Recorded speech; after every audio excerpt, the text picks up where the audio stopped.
Hello, in this video I'm gonna show you how to edit the map on your ROBOROCK Saros 10R. In the app, click on enter to enter your robot, and now you can edit the map pretty easily. You can click on this button right here, and now you have different options of editing the map. You can rename it, of course, by clicking here, tapping on rename. You can also manage maps because you can have multiple ones of the maps. You can change the home layout to single level or multi-level, and then of course you'll need to move the robot manually between the levels, but it will be able to save the levels, recognize them automatically. So I think that it's going to be pretty useful if your home is multi-level.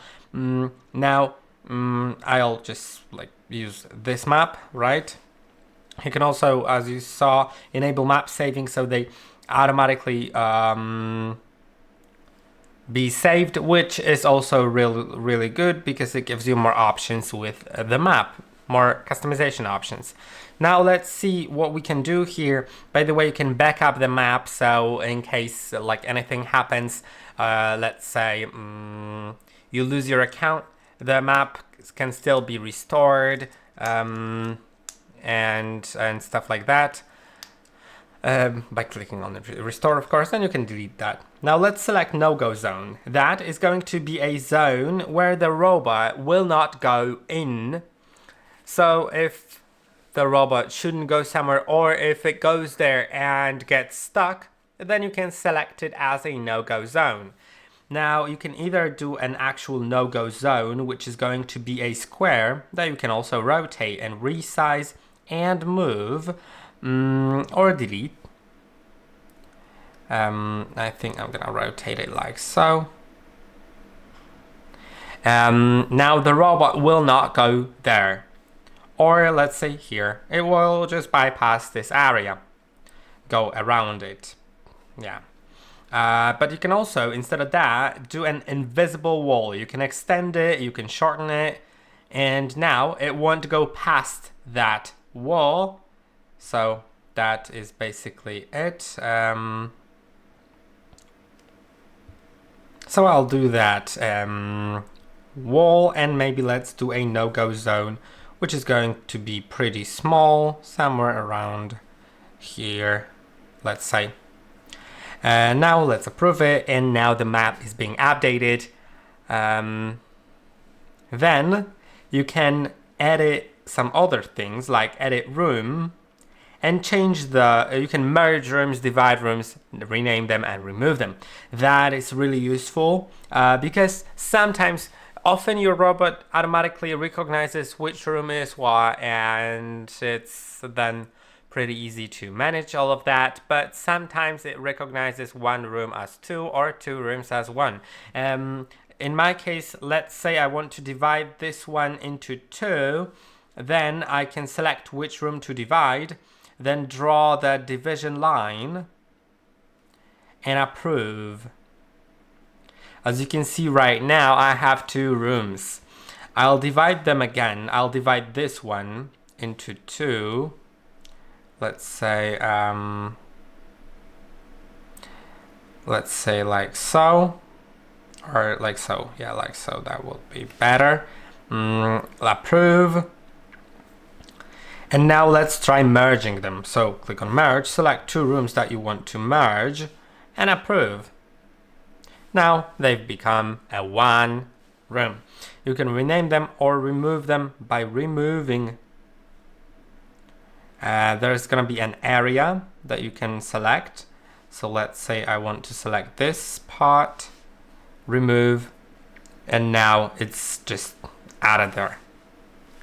It just is removed, as you can see. So if it recognized, for example, if you have glass windows going all the way down to the floor, and it recognized your patio, for example, as a room, you can remove it like so, which is useful. Now let's go back into room, and let's edit furniture. You can add furniture here. but I don't really find that really like needed. It's not really the most important thing. Without that, it can still work perfectly fine. But sometimes it may just not go somewhere where it could go, or go somewhere where it shouldn't. So you can place a wardrobe, for example, somewhere here, and then it won't just go under the wardrobe because it's all the way down to the floor. But yeah, I'll click on no. Then you can edit surface, and that's also useful. You can change the floor type. So let's click floor type, select this room, for example, and you can do tiles, or you can do floor in horizontal direction or vertical direction. What that means is a robot will typically try to go along the seams to make the noise lower and also not to destroy the floor, or just default, which is just going to be like nothing, honestly. Now I'll click on no here, because you can also add a carpet by clicking on add carpet and resizing it to make it correct. Let's say I have, that's gonna be a rug, not a carpet here, but let's say I have a rug here, or maybe there.